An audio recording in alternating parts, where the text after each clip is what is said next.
Salut tout le monde, c'est Jojol, je vous souhaite la bienvenue dans cette vidéo avis de l'iPad mini Retina. On va parler de la chose la plus importante pour tout le monde, c'est la prise en main. L'iPad mini Retina a le même design ainsi que le même volume que l'iPad mini de l'année dernière, avec une seule différence à noter. Vous avez le poids qui est plus lourd, 20 grammes de plus. 20 grammes, c'est pas grand chose, mais on voit quand même la différence quand on fait la petite comparaison. Justement, si vous souhaitez avoir une comparaison entre les deux appareils, j'en ai fait une vidéo avec mon ami Guillaume, ça sera dans la description de la vidéo. Revenons au sujet, sa prise en main. Alors écoutez, cet iPad est léger, il est très fin, très simple à utiliser, vraiment très agréable à avoir en main.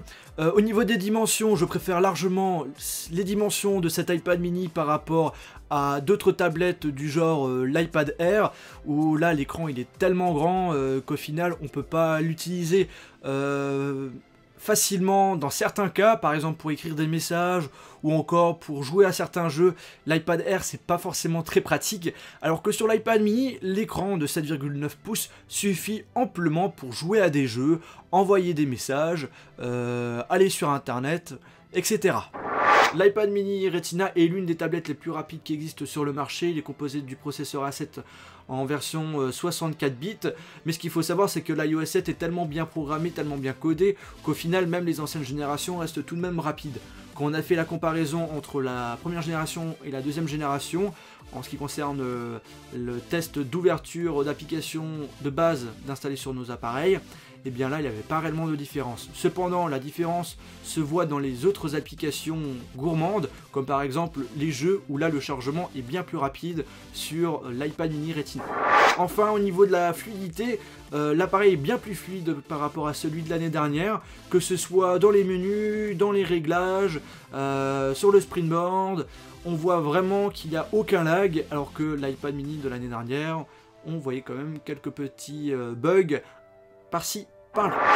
L'iPad mini Retina a une grande nouveauté, son écran Retina, où la résolution a doublé.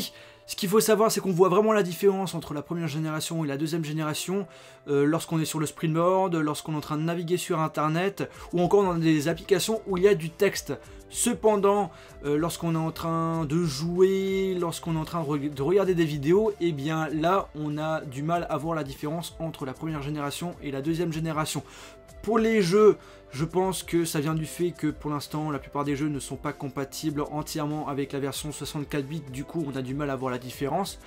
Et pour la partie vidéo, et bien là, je n'ai rien à dire, je ne sais pas pourquoi. Mais sachez tout de même que l'iPad mini Retina est excellent pour les jeux, les graphismes sont très bons. Et pour la partie aussi film, la qualité est également très bonne.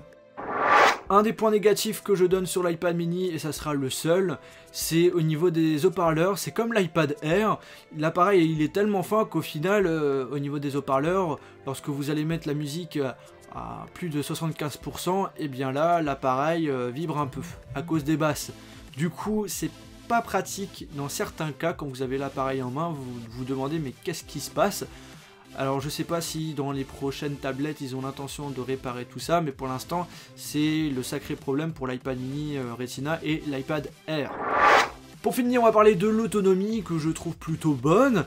Pour l'utilisation que j'en fais, j'utilise l'iPad mini 1 heure par jour en gros, dès que je rentre des cours, où je vais naviguer sur internet, regarder des vidéos, et je la recharge chaque semaine. Donc du coup ça fait une autonomie entre 7 à 9 heures, ce qui est plutôt correct, je trouve. La vidéo sur l'iPad mini Retina est terminée. Si vous avez l'iPad mini Retina et que vous voulez donner votre avis, n'hésitez pas à laisser un commentaire dans la vidéo. Si je devais faire une petite conclusion, eh bien écoutez, je trouve que l'iPad mini Retina est la tablette que j'apprécie beaucoup en ce qui concerne les dimensions. L'appareil il est rapide, il est fluide, il est super léger, il fait ce qu'on lui demande, donc quoi demander de plus? Après, ce qu'il faut savoir, c'est qu'une tablette, on n'en a pas forcément besoin. Il faut vraiment voir selon vous si vous en avez vraiment l'utilité. En règle générale, on utilise la tablette en tant que gadget, en tant que second ordinateur, même si c'est pas un ordinateur, juste pour aller sur internet, regarder des vidéos, des films, regarder des photos, et puis voilà, tranquillement sur le canapé, et puis c'est tout. En tout cas, j'espère que cette vidéo vous a plu. On se retrouve dans ma prochaine vidéo iOS ou Android, sur ma page Facebook, Twitter. N'hésitez pas à me suivre sur YouTube, sur Google+, et de visiter le site internet iPhonesoft.fr. Salut!